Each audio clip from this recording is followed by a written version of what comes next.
Media మిత్రులందరికీ నా హృదయపూర్వక నమస్కారాలు.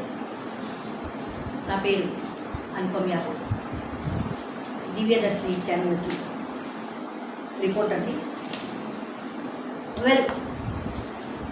ఈ మధ్యకాలంలో రిపోర్టర్స్ మీద చాలా దాడులు జరుగుతున్నాయి. నిన్నకంటే మొన్న చిత్తూరులో ఆంధ్రజ్యోతి పేపర్ రిపోర్టర్ మార్నింగ్ వాక్కి వెళ్తే ఇద్దరు ముగ్గురు దుండుగులు వచ్చి హఠాత్తుగా పరిగెట్టించి అతి దారుణంగా కిరాతకంగా మర్డర్ చేయడం జరిగింది. అంటే యాజ్ ఏ జర్నలిస్ట్గా నేను ఒకటే ప్రశ్నిస్తున్నా, అదేమిటంటే నిజాలు నిర్భయంగా వేయకూడదా? నిజాలు నిర్భయంగా వేస్తే ప్రజలకు ఎందుకు అంత ప్రాబ్లం వస్తుంది? అంటే ఎప్పుడు మీరిచ్చిన ఎంగులు మెతుకులు తీసుకొని మీ చెప్పిన మాటలు విని మీరేమైనా తప్పులు చేస్తే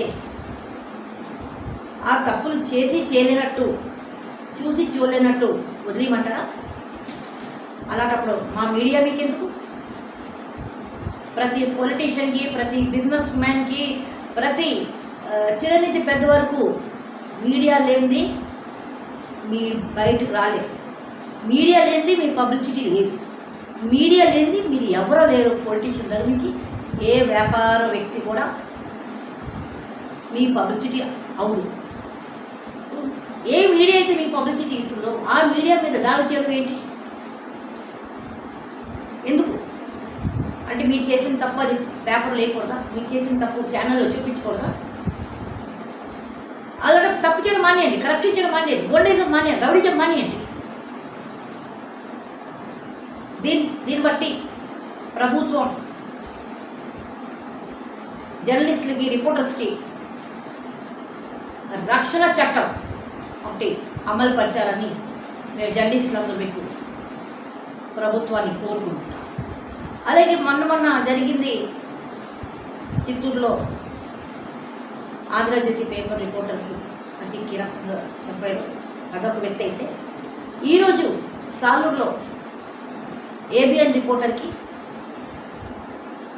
సివిఆర్ రిపోర్టర్ని అతి దారుణంగా దాడి చేశారు. వాళ్ళు ఎందువల్ల రిపోర్టర్స్ మీద అలా దాడులు జరుగుతున్నాయి?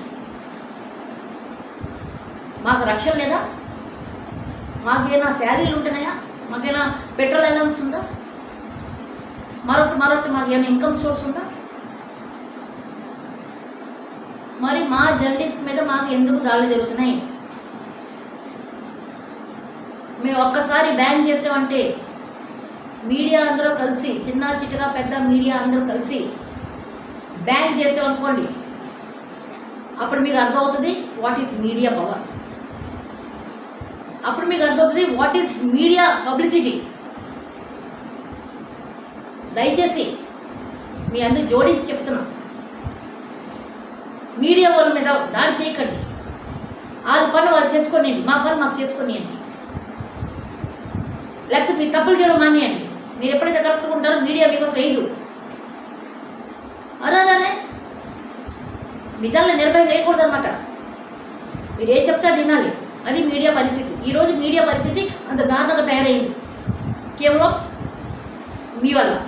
ఎవరైతే మీడియాని తిరస్కరిస్తున్నారో, తిడుతున్నారో, ఎవరైతే మీడియా మీద దాడి చేస్తున్నారో వాళ్ళ మాట వినాలన్నమాట. మీడియాకి ఓవర్ డెసిషన్ లేవా? సో నేను మళ్ళా మీ అందరికీ ఒకటే కోరుతున్నా, మీడియా మీద దాడులు తగ్గించండి. ఏ రోజైతే మీడియా మొత్తం ఆగిపోతుందో అప్పుడు మీకు అర్థమవుతుంది మీడియా పవర్ అంటే ఏంటో. సో కూటమి ప్రభుత్వం ప్లీజ్ దయచేసి మీడియా రక్షణ కోసం రక్షణ చట్టం ఒకటి అమలు పరచాలని ఒక రిపోర్టర్గా నేను మనస్ఫూర్తి కోరుతూ సెలవు తీసుకుంటున్నాను. నేను మీ Anupam Yadav. Thank you so much.